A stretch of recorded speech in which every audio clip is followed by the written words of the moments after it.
Tired. So tired. Overtired. You're listening to Overtired. I'm Christina Warren, joined, as always, by Brett Terpstra and Jeff Severance-Gunzel. Gentlemen, how are you doing this, Christmas Eve? So cold. Lucky to be alive. Yeah, I know Christina's got unseasonably cold weather you're in Atlanta, right? I am in Atlanta, yes. And it's like 12 degrees. It's like 12 degrees. When it gets this cold in Minnesota, we go by wind chill, because that's all that matters. How fast will your face freeze when you step out the door? We have.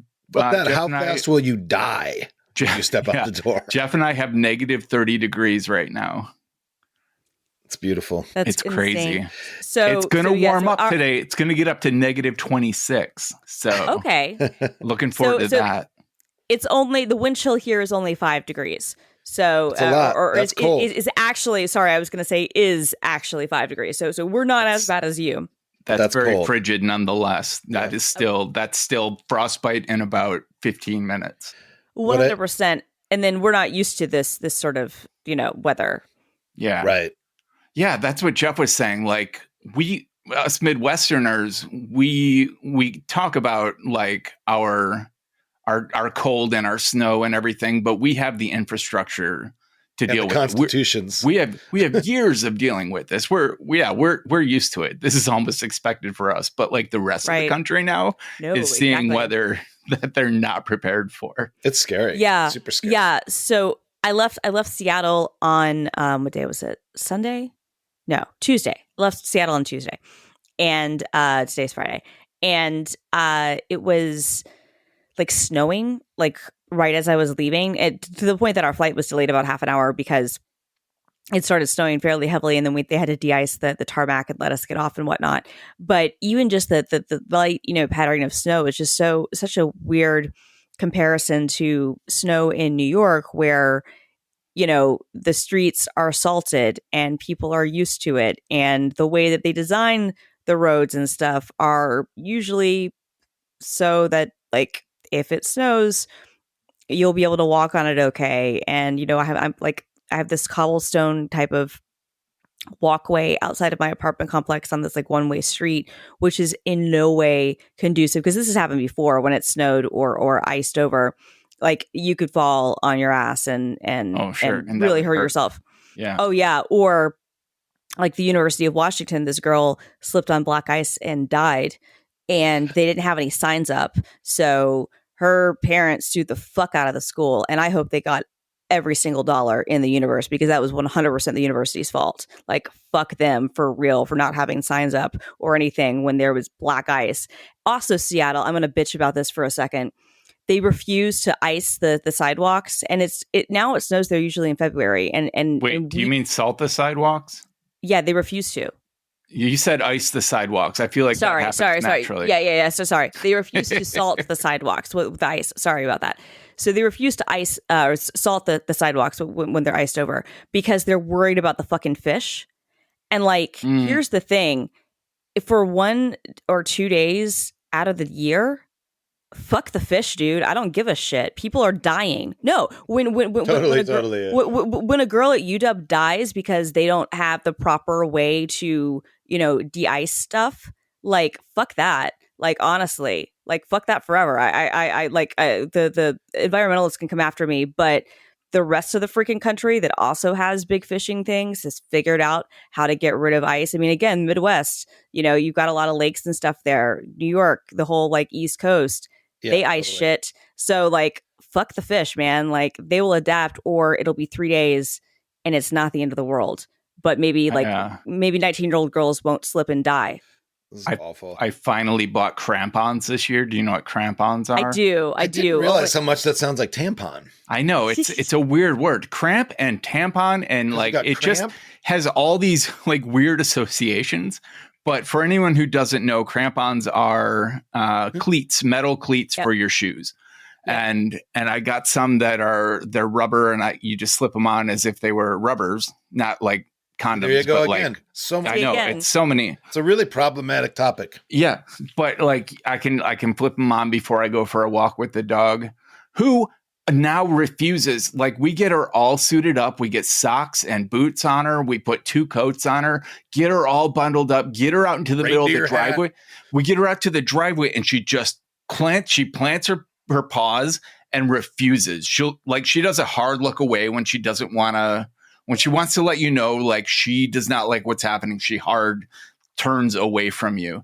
And she does that in the middle of the driveway. And I've tried like just getting her to walk a little ways, because she won't poop unless she walks.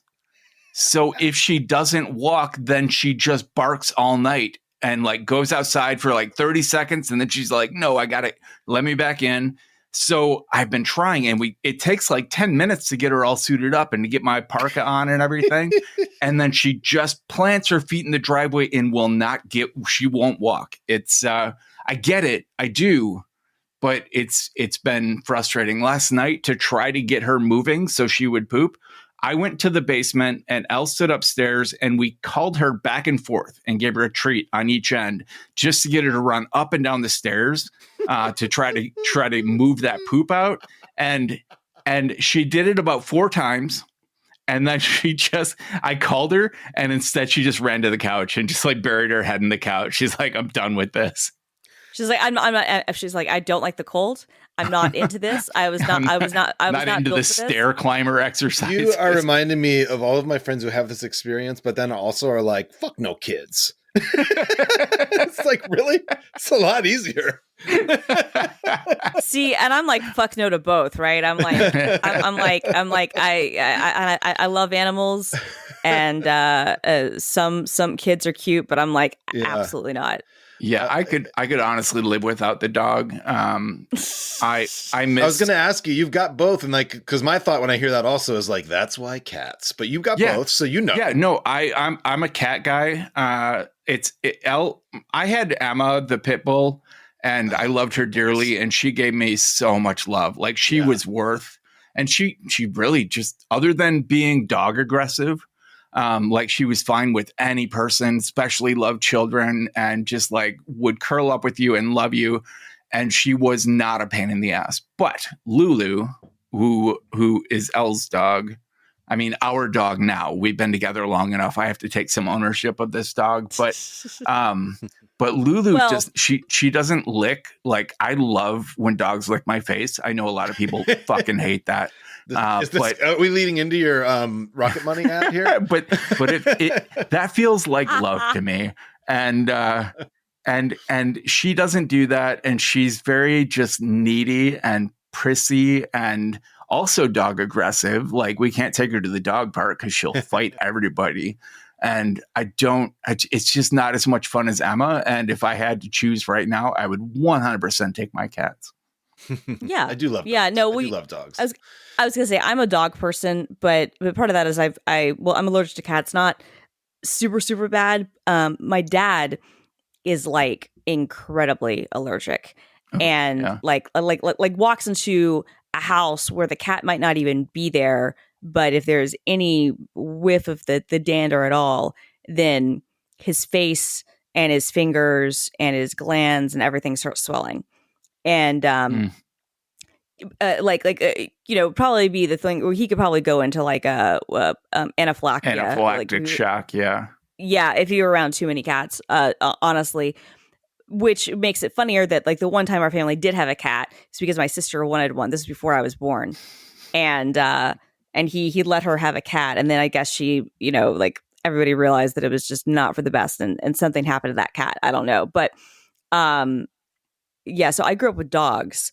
So I'm not as comfortable with cats, even putting some of the allergy stuff aside, which for me is mostly just like itchy eyes.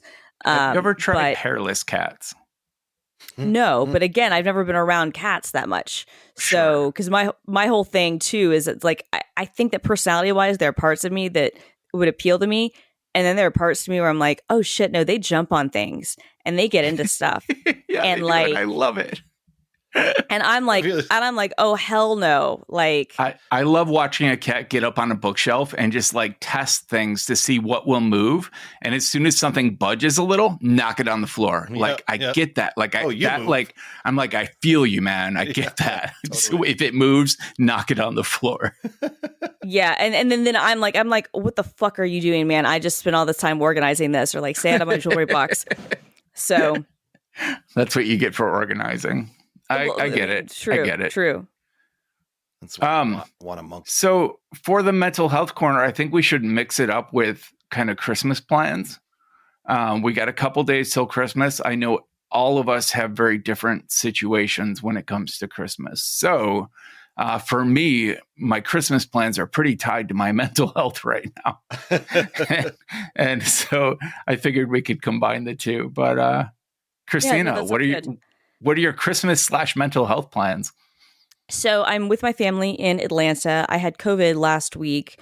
And that was, man, like, so my big kind of takeaway on that was, I was just really tired. But it knocked me on my ass. Like it really, really did. I thought that I had it, in January, and I might have, but in that case, it was not like this. Like this, whatever this latest strain is, for me, and here's the thing, I wouldn't have even known that I was positive, but my mom unknowingly had it, so did my dad, and I was like, well, I'm just going to take a test, and my first test was positive, but I'd messed it up, and so I was like, well, I cured the test, not a big deal. I took another one. I thought I'd waited the 15 minutes, and it was negative. I was like, okay, cool, I'm fine. And then 2 days later, I was looking at the bathroom counter, and I looked at the test again, and I realized it was a very faint red line. Yeah. I was like, oh shit. And then I took a test again, and I was immediately red. And then Grant, I got it from him because he was sick first. And he was immediately positive. And he was negative, I think, as of like Sunday. But I think it took me until, or Saturday, it took me until like Monday to be negative. But I was just like knocked on my ass for that. So my parents likewise have been sick, and so Christmas here or / holiday plans. So I'm in Atlanta with my family, but everybody's just feels like a week behind because we all got knocked on our asses for a week. Yeah. So, but the good news is this will be not baby's first Christmas, but it'll be the first one that he's a little more aware of. Sentient for sure. Right, because he's 20 months now. So we have a Thomas the Tank Engine ride-on toy coming today that also has a track, so he can both ride on it, like, you know, through the house or through the backyard. But there's also like a circular track that it goes around too. So this is what it's like when you get a job.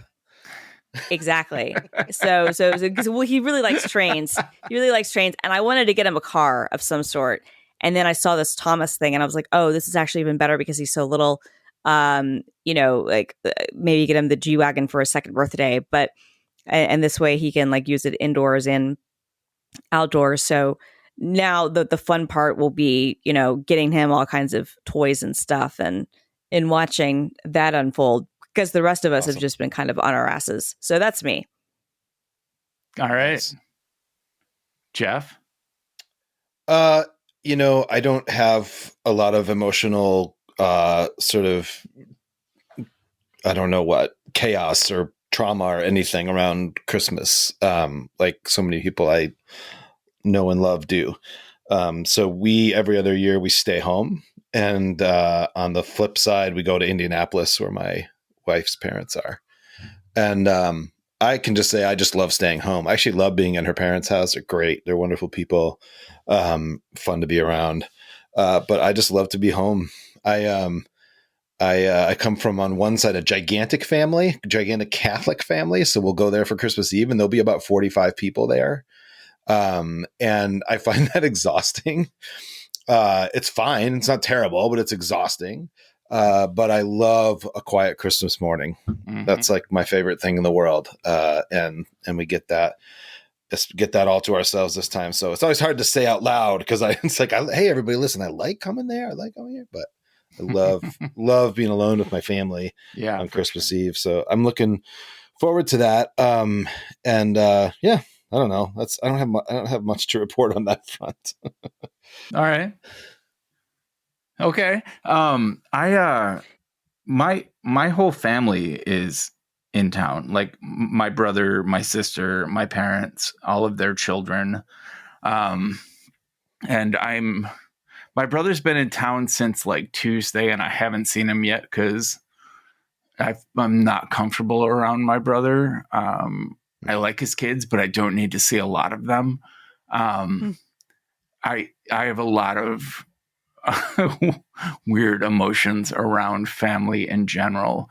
I like my sister and her family better, but still not like, hey, let's all go out and get manicures or whatever. I don't know what people do with their families.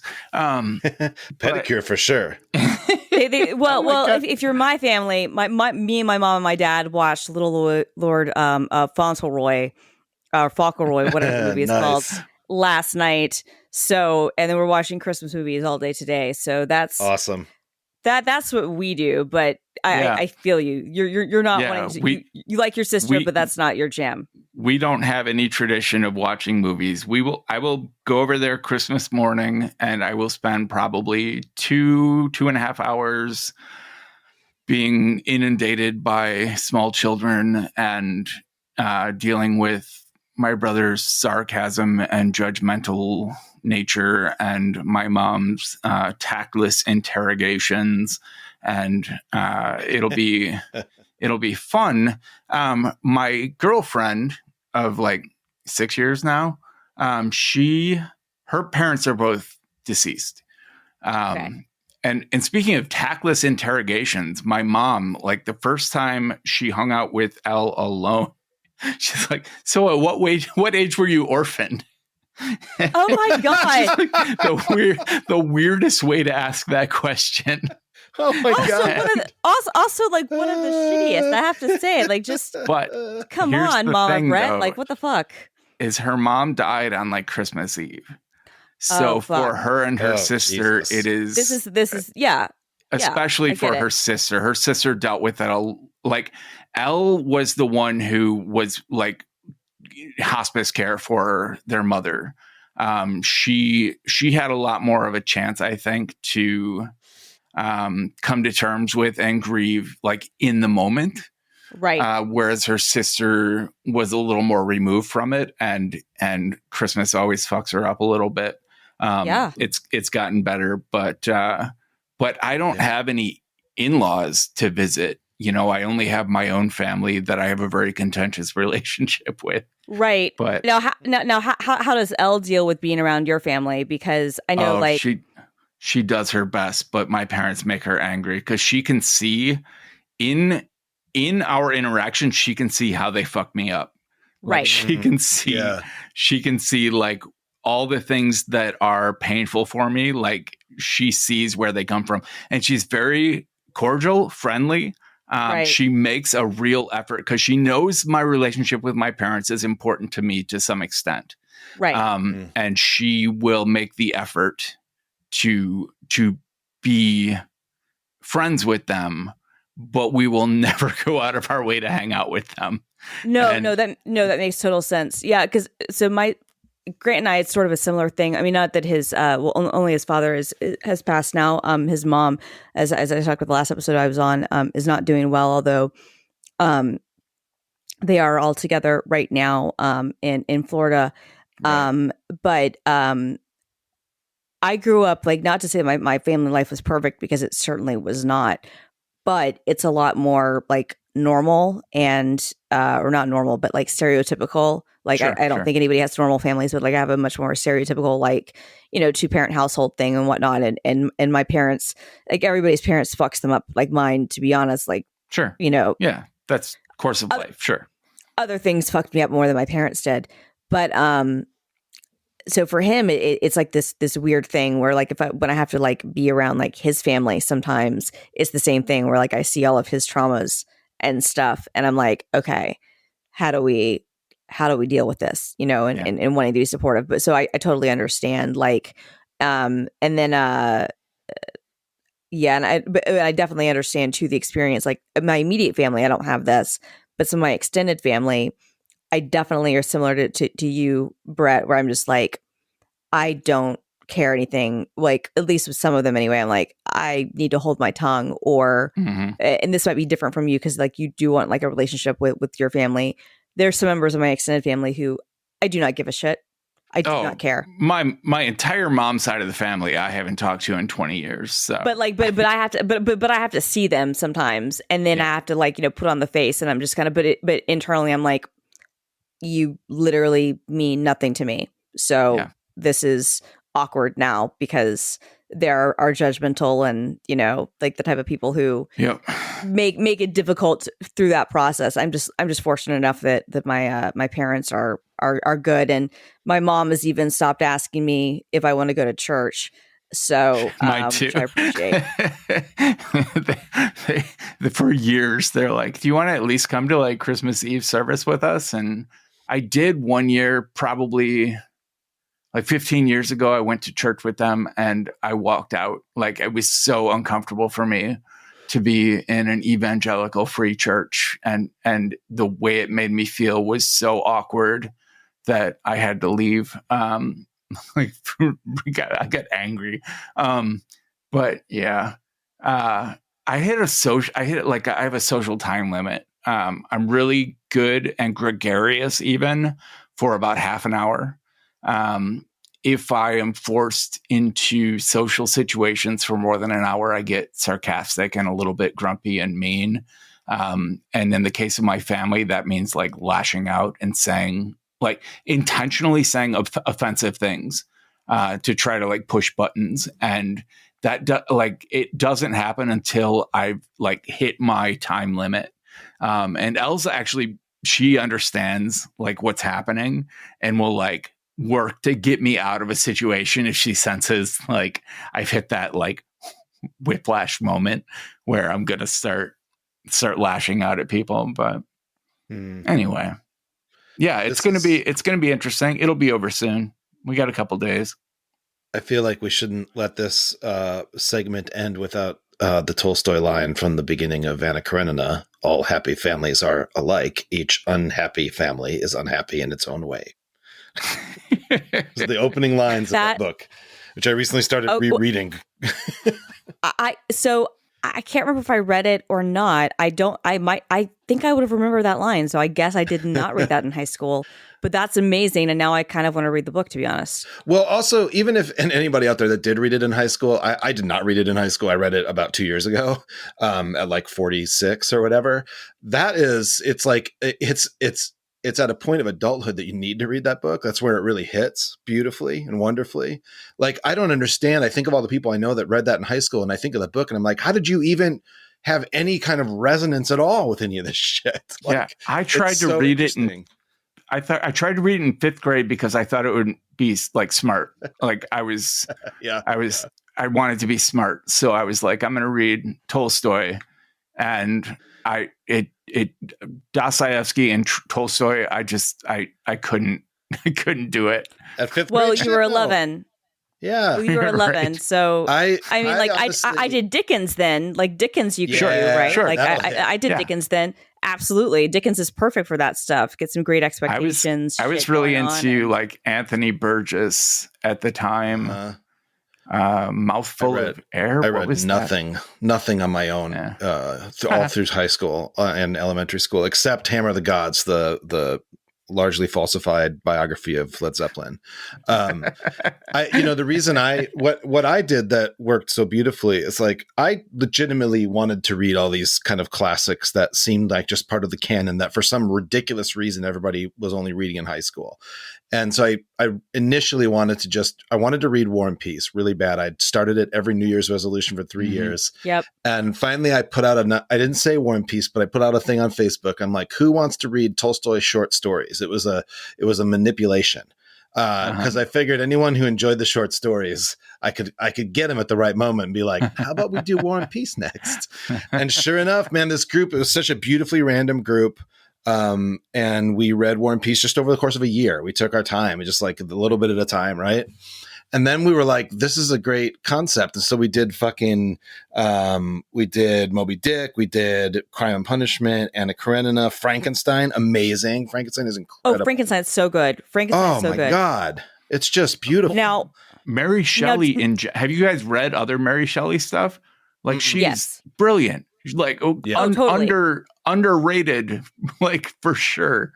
Yeah. Oh, 100% agreed. No, Frankenstein is great, and a lot of those books are good. Now, here's my question for you, because this is the one that, and I've read a lot, and I don't consider myself like to be like a upscale whatever reader, but I read a lot, and I read a lot of different things. I have never been able to get through Ulysses, and I have tried. No, it's so on our list to try, but Joyce kicks my ass every single time, and I like Ulysses just fucking kicks my ass. Right. Like I've never been able to get through it. And I want to be clear here. I'm not talking to you as like a clean fingernail liberal who's done all the right things. I did not graduate high school. So I'm like, I'm not going, some people react that way. It's like, I'm not going for social capital. Like I really wanted to read these books and they were all phenomenal. Now the experience I'm having, I'm curious if you guys have had, go ahead, Christina. No, I was going to say, now I haven't gotten through Ulysses. I did read Finnegan's Wake, and I liked that. Oh my God, that's a hard one. It's a hard one. It's a hard one. But I was able to get through Finnegan's Wake, but Ulysses was the one where I was just like, I can't. Two big ones for me that I'd like to read are Ulysses, and then obviously completely different era, Infinite Jest. I haven't read Infinite Jest because my parents bought. But it's my hard. parents bought one of those like bookshelf, like all the classics, right? And it looks like an encyclopedia set, and it has like in gold lettering the names of all the authors. And I worked my way through that as a kid, and a lot of like that was where I discovered how fucked up Alice in Wonderland was. The actual book, and Wizard of Oz, that was in there. Like the original version, like the actual book of Wizard of Oz was pretty fucked up. Like, especially when you're like 9-10 years old, like reading obvious drug references through and through. Yeah, totally. And I don't know if it's ever been decided or not. I've always taken the interpretation that the Alice in Wonderland guy was a total pedophile. Really? I don't think there's any. I don't think there's any interpretation. I don't think there's any interpretation you can have of that book and of his life that is not, he was a complete pedophile. It didn't strike me that way as a 9-year-old, but I believe if I read it as an adult, I would probably be like, oh shit. Well, I was in high school when I read it, and I was like, okay, this is, something's not right here. And this is before everybody was like, having the really problematic discourse we have now, about the groomer this, groomer that. No, like, I'm sorry. Like, I read Alice in Wonderland. I know there are a lot of people who defend Lewis Carroll, but I'm like, you're not feeling it. Bro's fucked up. And in a way that wasn't like, Edgar Allan Poe marrying his 13-year-old cousin, which gross, but not like out of context for the time. Like, that was not an uncommon thing to happen in the 1800s. Whereas like Lewis Carroll, I'm like, I don't know, bro. But yeah, you're right. A lot of those kids' books, like Wizard of Oz, because that was a whole series of books, right? And I read it as one piece. I don't know if it was originally published serially. No, they had one, and then there were subsequent books in the series. Okay, yeah, I didn't keep up with that. So and if you've ever seen Return to Oz, which is the ill-fated Francis Ford Coppola produced sequel. With Fairuza Balk from the 80s, you see how fucked up some of it gets, and that to me probably like was more true to the books than the 1939 MGM classic. Something I realized, I had no idea that Frankenstein was not the monster. You know what I mean? That's how how it became. But and so I was reading Frankenstein, and I'm thinking about all the ways in which Frankenstein's been represented as Frankenstein the monster, not the doctor. But then I realized Motley Crue was telling me all along, because they say He's the one they call Dr. Feelgood. He's going to be your Frankenstein. So they're telling me Frankenstein is the doctor, right?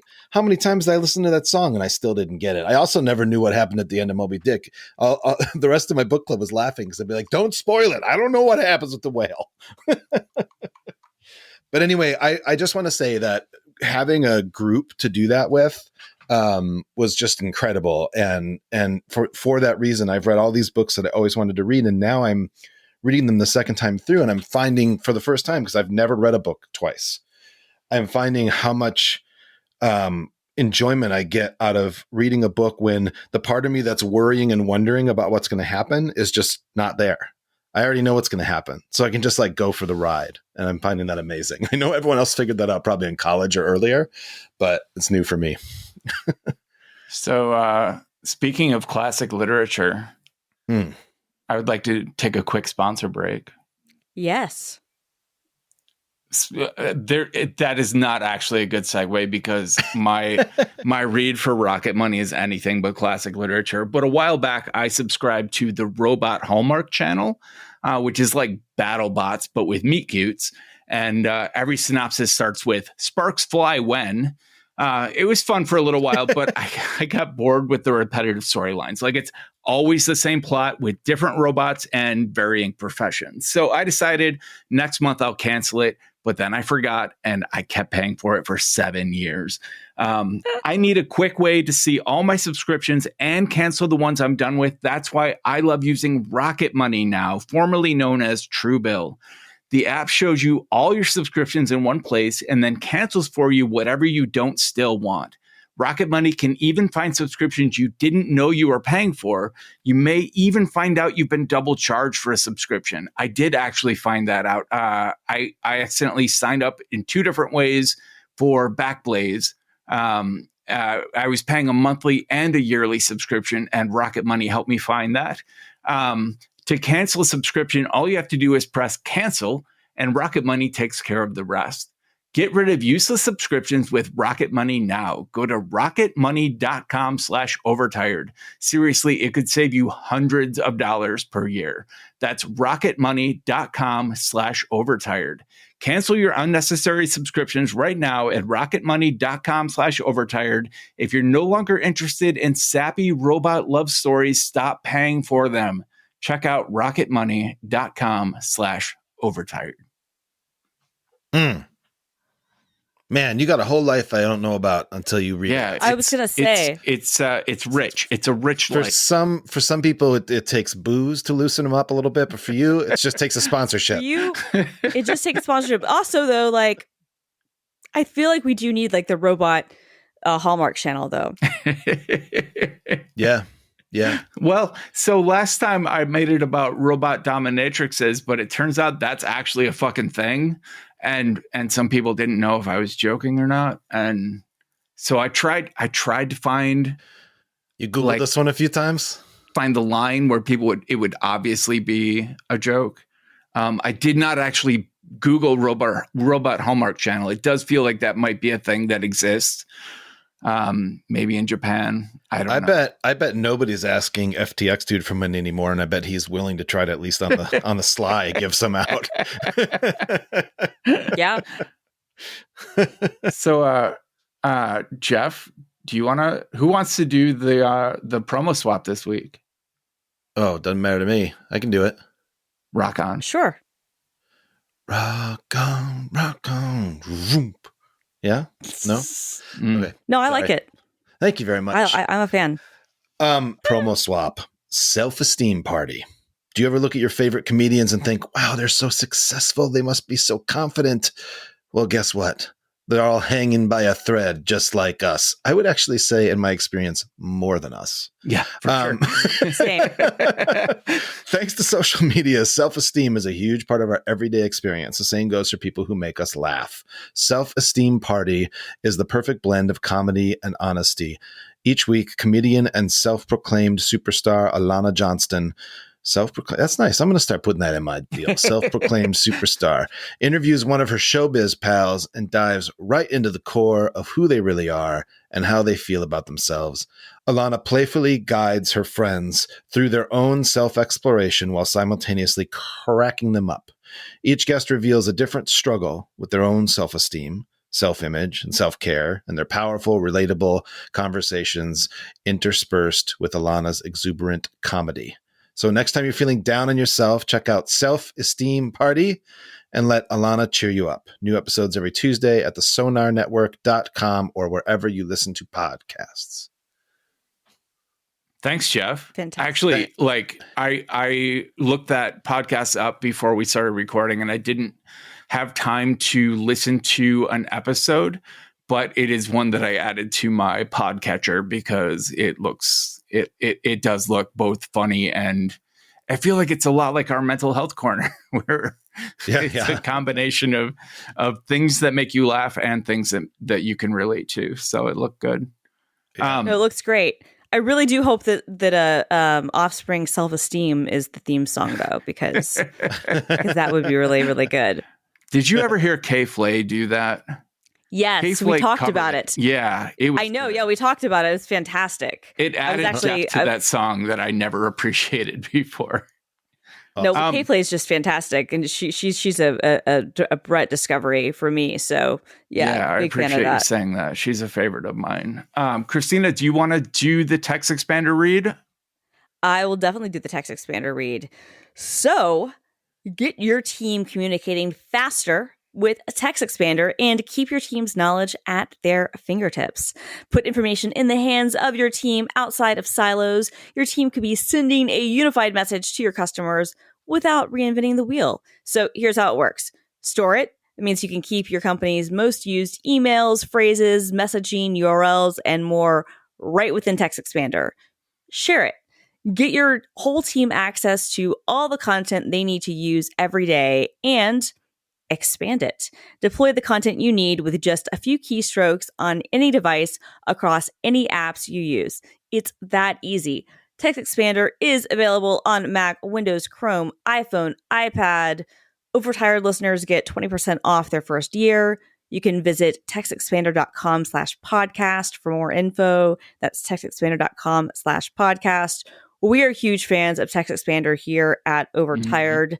And so whether you want to use this, individually, or I think actually in a team scenario, this would be a great way of like having kind of a wiki kind of, but with everyone having access to it, don't have to remember what little things you need to type in and access. Text Expander is great for that. textexpander.com/podcast. Awesome. Cool. All right. So we got a couple of topics. Jeff has a book we do need to talk about. Yes, we do. I feel like that might be the next topic on the list here. Yeah, I have in my hands. I bought this in spring of 1999. It is a little booklet published by the Utne Reader, where I would later serve as editor. But God, it was a lot wackier then. And it is the Y2K Citizens Action Guide. First of all, each of you, give me a little something of your memory of Y2K or the approach to it. Was it on your mind? Were you worried? Were you blowing it off? I was excited. Like I was an anarchist kid. I was looking forward to chaos, the world falling apart, and I was just going to drink and sort my way through it, and it was going to be a really good time. And I was a little disappointed. Did you worry about your own little computers? Oh, I mean, no. Me neither. No, I did not. And I'd set forward the clock a couple of times and saw that nothing happened. Just to test it. Yeah, I also even like reset like the CMOS like thing at one point. I was like, this is not a big deal.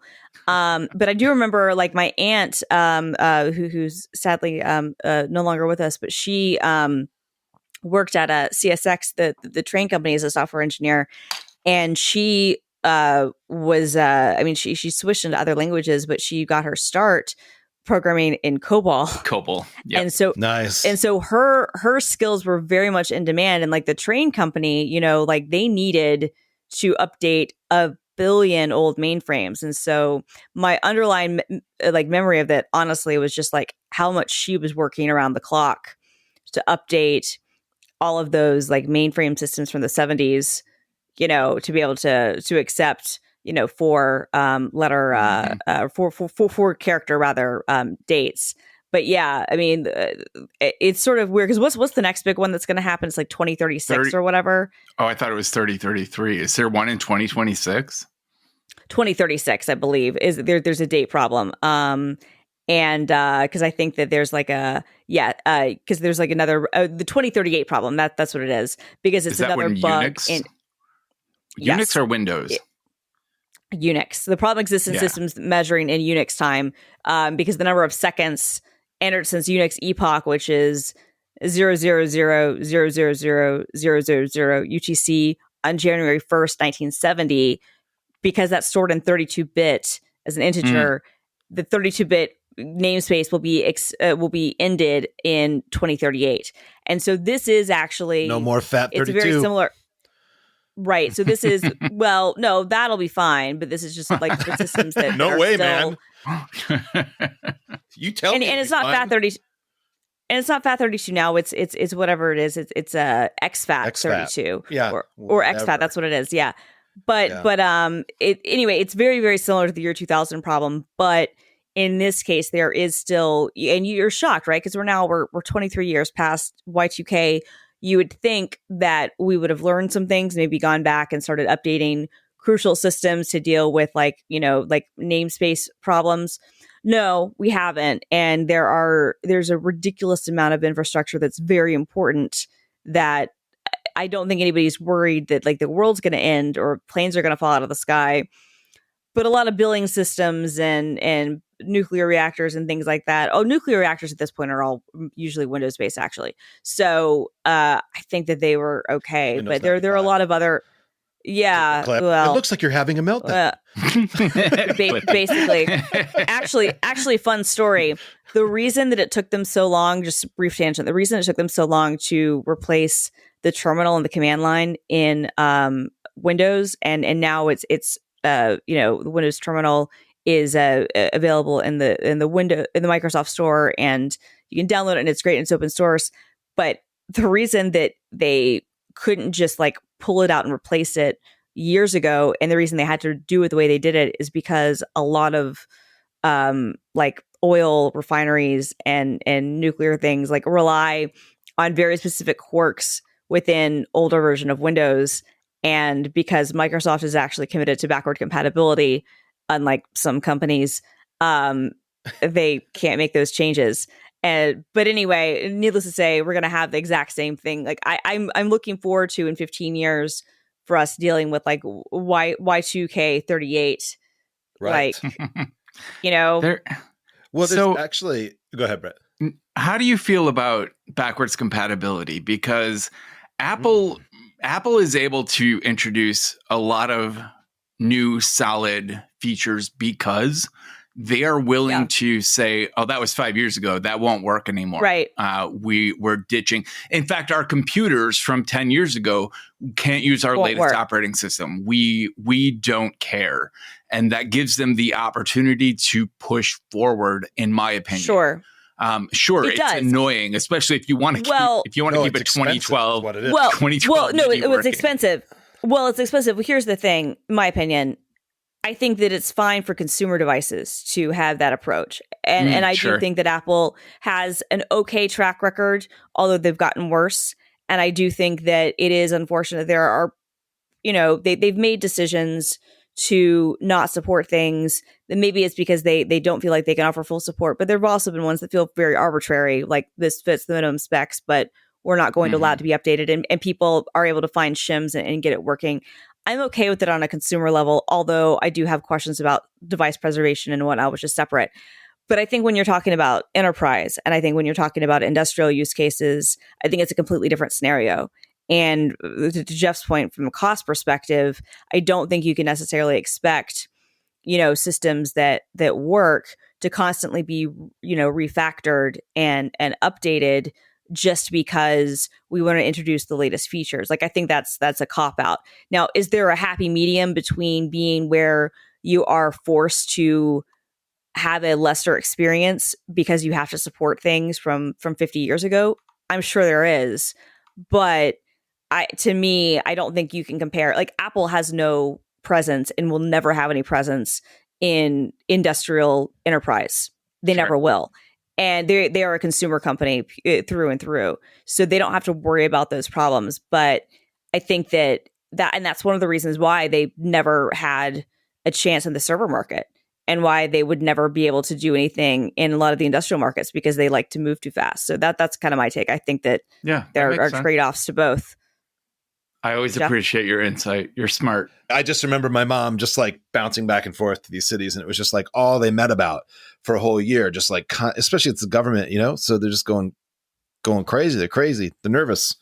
I am rambling like a motherfucker. Can I just tell you about this amazing financial opportunity we missed out on? This is from my Y2K guide.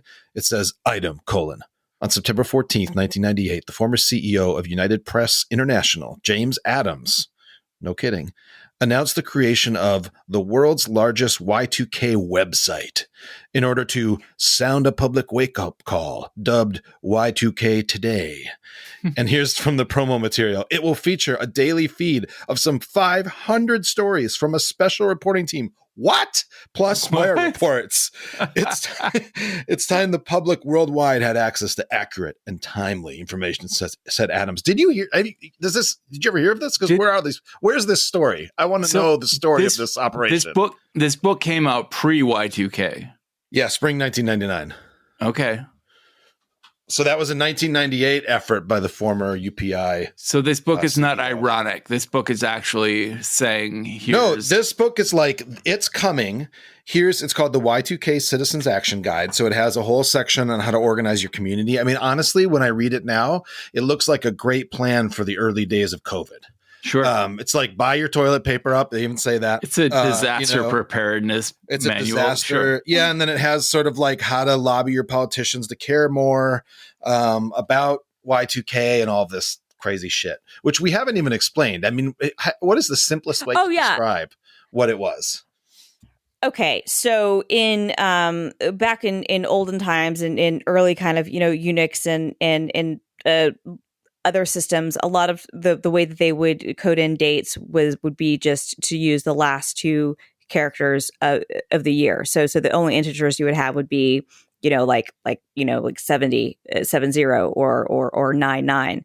Well, when the clock hit January 1st UTC time, the year 2000, there was a big concern about what would happen to those systems when the clock was going to be reset and when you're going to now have to go from 2 integers to 4. And so there was a lot of strum and drum about banking systems, aviation systems, nuclear reactors, and other things, many of which, like the infrastructure, again, was like built in the 70s and hadn't necessarily been kept up well, whether or not those things would function. So you had a mass of engineers, usually in no longer in vogue languages, having to be like dispersed out to issuing patches and update the code to use 4 integers rather than 2. Yeah, so crazy. It's just this little bit baked in, right? And it's not nothing. So if you look at the Wikipedia page, there are some super interesting reported problems that have been verified. The first one was that I loved was 150 Delaware Lottery Racino slot machines stopped working.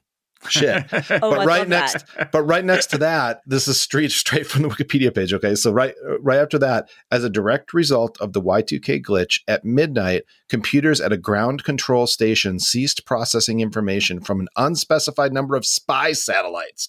The military implemented a contingency plan by 3 a.m. Nice work.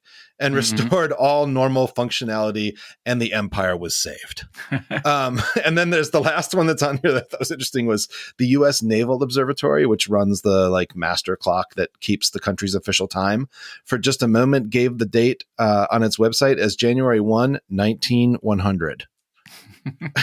Okay, so I mean, I think based on surveys we've done, most of our listeners were sentient in the year 2000. But for anyone who was born like if you were born in the 90s, you may not have fully been cognizant by the time 2000 rolled around. Even if you were, say, born in 1990, you're like 10 years old. You might not have realized, like, you might not remember what a big deal it was in the media. The sheer panic. The media ran with these stories that literally Armageddon was going to happen when all of these computers fritzed out. Nonstop coverage. Probably, oh my God, the 500 articles that UPI guy said his team was going to do. That was definitely happening. It just wasn't his team. Oh yeah, no, it was. Well, I was talking about this before we started recording. But if anybody wants to watch, I think one of the best episodes of television about this whole phenomenon is also one of the best episodes of what is, in my opinion, one of the best animated sitcoms ever. It's the season 4 holiday episode of King of the Hill called Hillennium. It deals with this exact same thing where Hank gets kind of caught up because of some computer issues. He's basically brought into the Dale, who's his conspiracy theorist friend's side of being worried that the whole grid is going to go down and the systems are going to be overtaken and things are going to be really terrible when the millennium hits, and basically ruins Christmas for the family. It ends up having a nice ending, but it's a very, very, very funny episode that I think really encapsulates. And the great thing about it is that it aired on December 19th, 1999. So it was written, probably in the early, 1999, because, they have to do several months of animation production. And it really did kind of predict exactly, kind of the fury and kind of the insanity that was happening. And then B, the fact that like nothing happened. I mean, they were saying planes might fall out of the sky. Right. I know. I actually remember opening the door and being like, I don't see any. It was intense.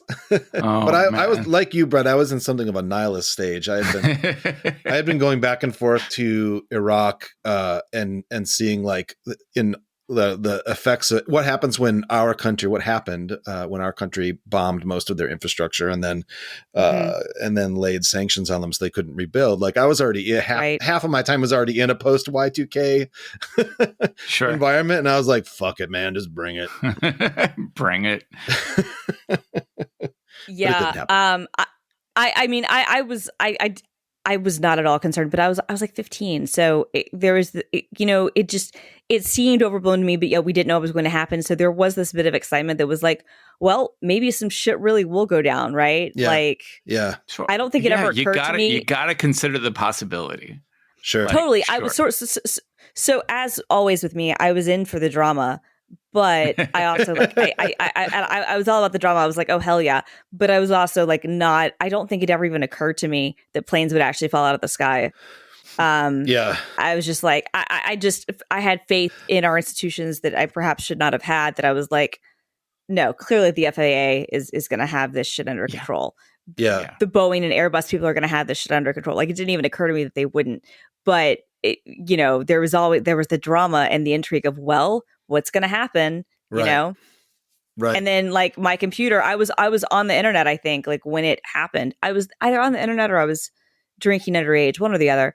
But regardless, I got back home. I think I was drinking underage, but I think I got back home and everybody, like my computer was fine. I was like, cool. I was like on cool. ICQ or AOL Instant Messenger, probably like chatting with people, be like, happy 2000, everyone. Like, yeah, right. Yeah. All right. We're coming up on an hour, but I want to give you a chance to, are there any other pearls of wisdom you want to drop from the Citizen's Guide? No, just that it's interesting to read it now and think back, that wasn't too far before September 11th, which is an unfathomable event similar to what we were describing in Y2K. Oh, okay. Actually, this is what I was worried about. Now that I have memories back. Okay, because I was in Model UN, so I was 15, 16. So I was You were in Model UN? Concerned. Nice. Yes. So I was actually concerned because I'd been studying Osama bin Laden and the Taliban. I was actually concerned that he was going to bomb Times Square. Oh, I remember that. That's right. That was like my big concern, was actually way less the things coming out of the sky and the Y2K of it all, but more that it was going to be a time that like massive terrorism activity was going to happen. Mm-hmm. Mm-hmm. So me as like a you were obviously aware of those things too, because you were doing, you were in Iraq and you were, in those parts of the world around that stuff. But most people, certainly no one else my age, I don't even think the other Model UN kids were like that concerned. Certainly not my parents or other people. I was going to say most people were not even thinking that at all. But yeah, my concern was never about like, oh, the infrastructure is going to go down. I was like genuinely worried that Osama bin Laden was going to bomb the Times Square. Like that's what I thought was going to happen. I'm seeing a headline in the newspaper: Model UN warns of possible Times Square bombing. Well, okay, I did write an essay that fall. It's fucking terrible. It's called "Don't Hate Me Because I'm a Terrorist, Hate Me Because I'm Confused" by Osama bin Laden. That was a parody satirical essay about how he was like mad at the Bush family and that all of his stuff like stemmed from like never feeling good enough in high school. Construction contracts. Oh yeah. I was 15 years old. So this is you're like 2 years later. Email to your editor from AOL.com. Let me take a crack at this. Yeah, no, like 2 years later, I'm like, oh my God, Christina, this is no longer funny and satirical at all. Like, please, no one find this essay because it's going to really come across differently than it did in the fall of 1999. But like, yeah, you're like, thank God, Angel Fire crashed. Exactly. Should we do some Grapptitude? Sure. Are you guys? I have my Grapptitude. I know it's a holiday weekend. You guys might not be down. We'll see. But no, start us off. So it wasn't too long ago I talked about affinity products as a Grapptitude, but I recently got back into astrophotography, and I use a service called itelescope.net, which lets me remotely control about 24 different telescopes around the world. And I can set them up and I can take a bunch of different color filter photos. And then you have to composite them and color balance them and turn like basically multiple plates into a single color image. And I had always used some shitty Java apps to do this. It turns out that Affinity Photo and Affinity Photo 2 now have astrophotography features. And it has blown me away how I'm able to stack.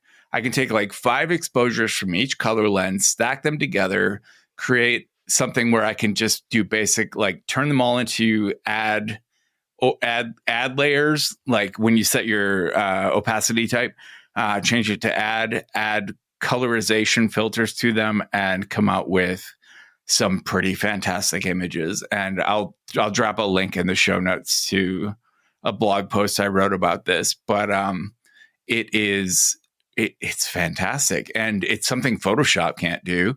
It's like somebody took the time to add a full astrophotography persona to Affinity Photo, as well as filters that do things like removing background and reducing excess stars in, because when you shoot a long exposure of a nebula, you're going to pick up thousands of stars. That's crazy. That get in the way of viewing the nebula itself, because you've done an hour-long exposure, right? And so like Affinity Photo has filters that will just automatically detect excess stars and remove them from the photo.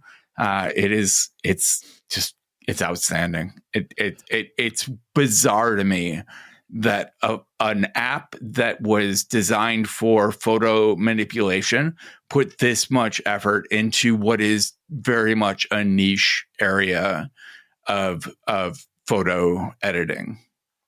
That's amazing. That's awesome. I'm a huge fan of the Affinity products, as we've mentioned before. Also, we will note, if you're interested in like trying them out, they still have a deal right now where the US price, I think, is like $100 to get the version 2 of all 3 of their apps. And now it works. It's a universal license, so it'll work across platforms, Mac, Windows, and iPad OS. So if you're looking for something that is going to get you, at least in my experience, about 90% of the way that Photoshop and Illustrator do, like there's still going to be some, like, look, if you're doing certain professional things where you're having to exchange files, I'm going to be completely candid with you. You're probably still going to need to have a Creative Suite, a Creative Cloud account. But if you're just doing like the sort of stuff that Brett is talking about, or if you're wanting to get into photo editing, or if you're wanting to do other types of Publisher is an amazing app too. Like, okay, I haven't used that. If so you can have talk to more about that. if someone needs you to share an InDesign file with them, you're going to need your Creative Suite. But if you are creating for print and you need to send to a professional printer, or you're just creating your own to print at home, like Publisher is everything I've ever used in InDesign I can do in Publisher. It's really good.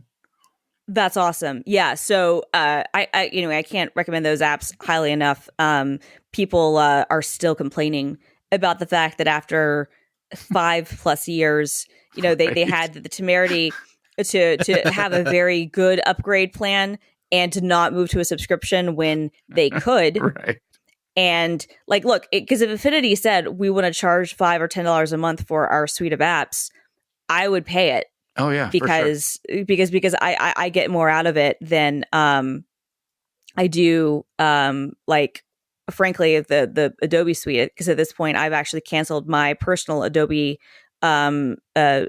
subscription and I just rely on my work one, which I did not do for a long time.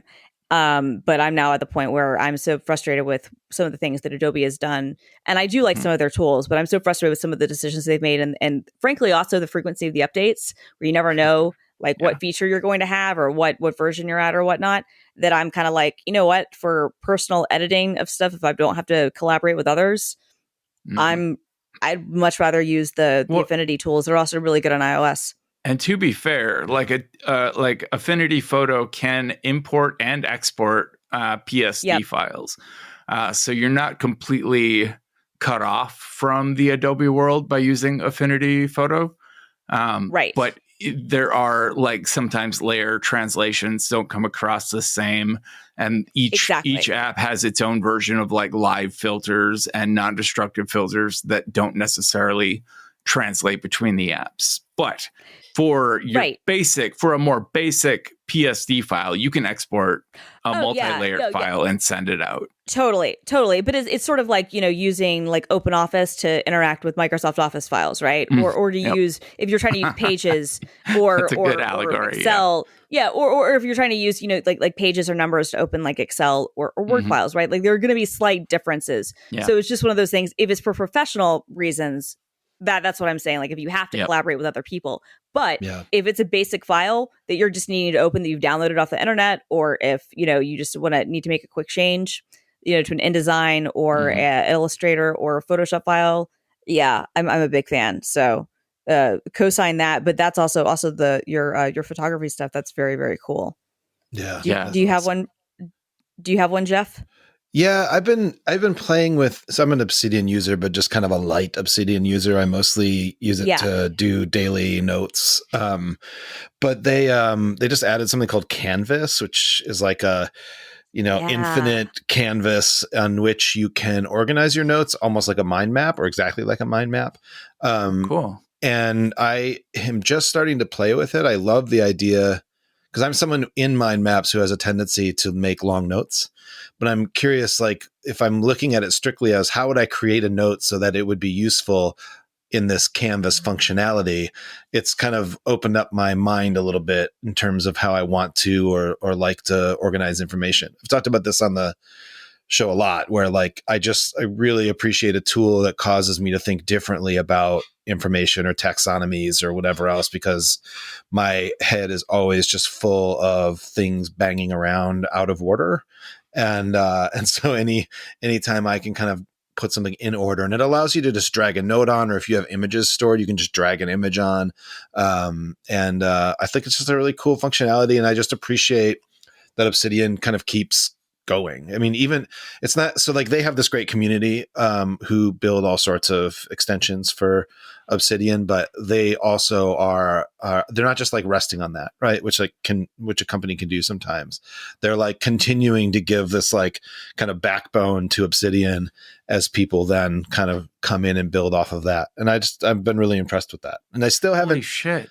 Isn't that cool? Are you playing with it? I'm watching this video, and it's Curio inside of Obsidian. It's crazy. This is nuts. Yeah, it's crazy. So anyway, just kudos to them for continuing to not only like kind of hold space for a wonderful community of users, but also for just continuing to do things that surprise me. So that's me, Obsidian Canvas. Nice. Yeah, I saw that on Hacker News, but I hadn't had a chance to check it out. So that is awesome. So my pick, so I was held up between two. I do want to, I'll because it's the end of the year, I'll give a brief kind of thing to both. So the first one, Pixelmator Pro. So speaking of alternatives to Photoshop, they announced a new version of their app, which now has like an AI filter to do debanding. And it's really, really impressive. So basically, awesome. It'll get rid of color banding from photos. And Pixelmator was one of the first, because it's a Mac only app, and it was also on iPad, I think, where they used a lot of like GPU, the power of the GPU to do a lot of filter effects. And I think they might even been a little bit ahead of Photoshop on some of that, because they were using like the way they were using like OpenGL and Core Image and stuff. And so that debanding feature is now part of Pixelmator Pro. I also think that app is 50% off right now. So if you're looking for other alternatives, that's another one. I have both Affinity Photo and Pixelmator. I'll be honest, I tend to use Acorn for basic things, Affinity Photo for more advanced stuff, and then I'll go into Photoshop if I have to do something very specific. That's usually like my hierarchy there, but Pixelmator is a great app, and so I wanted to mention that. And then the other one I wanted to mention, because I just realized that it's just been added to Setup, is Craft, which is a really great. It's kind of like a Notion alternative, but it's they have a web app and a Mac and iOS apps, and it's just a really great way of creating formatted documents. So honestly, it's very similar to Notion, but I like it better than Notion. Cool. And so it's craft.do is the website, and it's now part of Setup. I'm not exactly sure what plan comes with it on Setup, because I already pay for Craft. Setup requires that you unlock all features. So if they're on Setup, then you're getting whatever quote. Oh, they do. Pro interesting. plan I was like, at least that makes sense, I guess. Okay. Well, that's awesome. That's really cool. So I guess you probably get the equivalent of like the $5 a month plan is what I'm guessing from Craft, which is great if you're a Setup subscriber. But Craft is really, really good.